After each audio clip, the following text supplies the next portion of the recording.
তো নমস্কার বন্ধুরা, এই দেখো আমার বাড়ির ছাদের উপর থেকে আজ সকাল 6:06 দৃশ্যটা দেখো কত সুন্দর।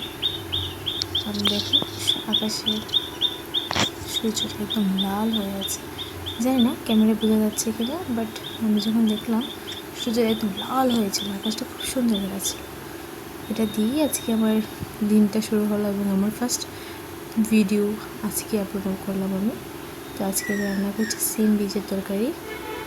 দেখো আমি আলু, টমেটো, মরিচ নিয়ে নিয়েছি এবং বীজগুলোকে একটা একটা করে ছাড়িয়ে নিয়েছি একদম সুন্দর করে পরিষ্কার করে ছাড়িয়ে নিতে হবে। এগুলো একদম শক্ত হয়, একটু কষ্ট হয় করতে, অনেকটা সময়ও লাগে।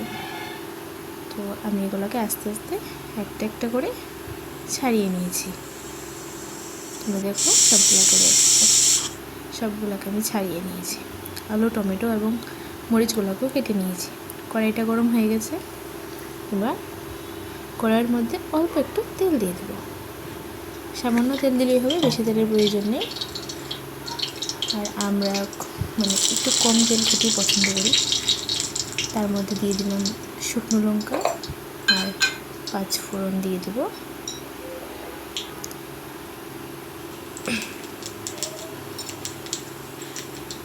শুকনো লঙ্কা 5 ফোড়ন দেওয়ার পর আলু, টমেটো, মরিচগুলোকে একসাথেই দিয়ে দিয়েছি। তোমরা সেটা আলাদা আলাদা করে দিতে পারো, বাট একসাথে দিলে চলো, আলাদা করে দেওয়ার বিশেষ কোনো দরকার নেই। তারপরে আমি সামান্য একটু হলুদ গুঁড়ো দিয়ে দিলাম। তারপর একটু ধনে গুঁড়ো এবং একটু জিরে গুঁড়ো দিয়ে দিলাম। তারপরে এগুলোকে ভালো করে একটু নাড়িয়ে নিব খুন্তির সাহায্যে, তাহলে মশলাটা পুড়ে যাবে না, আস্তে আস্তে সেদ্ধ হয়ে যাবে। তেলটা কম দিয়েছি তো, না দিলে বেশিক্ষণ এটা লেগে যেতে পারে। তারপর এখানে সামান্য একটু নুন দিয়ে দিব। নুন দেওয়ার পর আবার একটু নাড়িয়ে নেব। এরপর নুন দিয়ে দিলাম। এবার আমি আরেকটু নাড়িয়ে নিলাম। তারপর এটাকে ঢাকা দিয়ে দিলে আস্তে আস্তে জল ছেড়ে আসবে। টমেটো থেকে একটু একটু জল বেরোবে, এটাতে অনেকটা সেদ্ধ হবে। তারপর সিমের বীজগুলোকেও দিয়ে দিলাম একসাথে।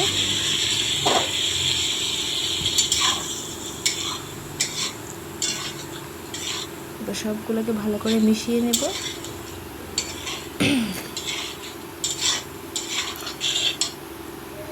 মিশিয়ে এবার আরেকটু নুন দিয়ে দেব।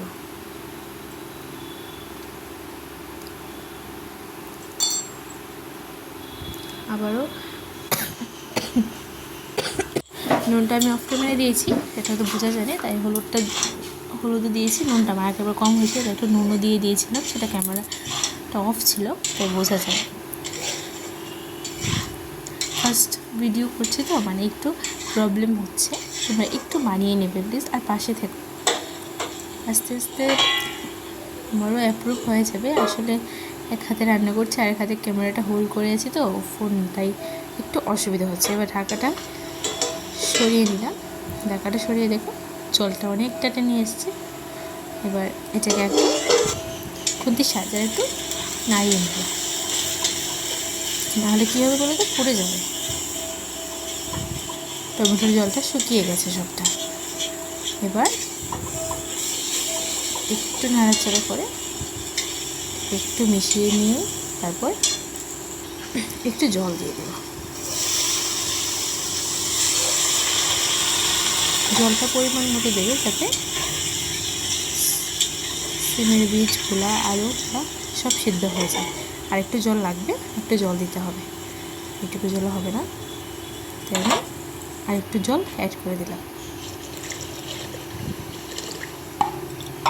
ঝোলটা তোমাদের পরিমাণ অনুযায়ী তোমরা জল দেবে। আমি একটু ঝোলটা বেশি দিলাম, কারণ এটা সেদ্ধ হয়ে শুকিয়ে যাবে তো, তাই একটু ঝোলটা বেশি দিলাম। এবার আমি আবারও ঢাকা দিয়ে দিব।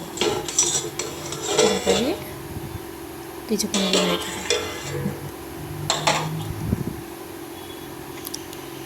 দেখো তরকারিটা অনেকটাই জলটা শুকিয়ে এসছে।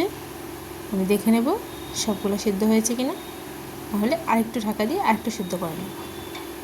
আর একটু সিদ্ধ হবে, পরিপূর্ণ সিদ্ধ হয়নি। আলুগুলো সিদ্ধ হয়ে এসছে কিন্তু সিমের বীজগুলো সিদ্ধ হয়নি।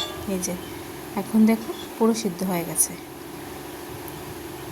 আলুগুলো একদম নরম হয়ে গেছে। এখন কয়েকটা আলু একটু ভেঙে দেবো, তাহলে ঝোলটা কী হবে বলো তো, একটু ঘন হবে আর খেতেও ভালো লাগে। তোমাদের কার কার আলু পছন্দ জানি না, আমার তো খুব পছন্দ। সব তরকারিতে আমার আলু খুব ভালো লাগে। কার কার আমার মতো আলু পছন্দ প্লিজ একটু জানিও। আর তোমরা কে কীভাবে এটা খাও প্লিজ কমেন্টে জানাবে।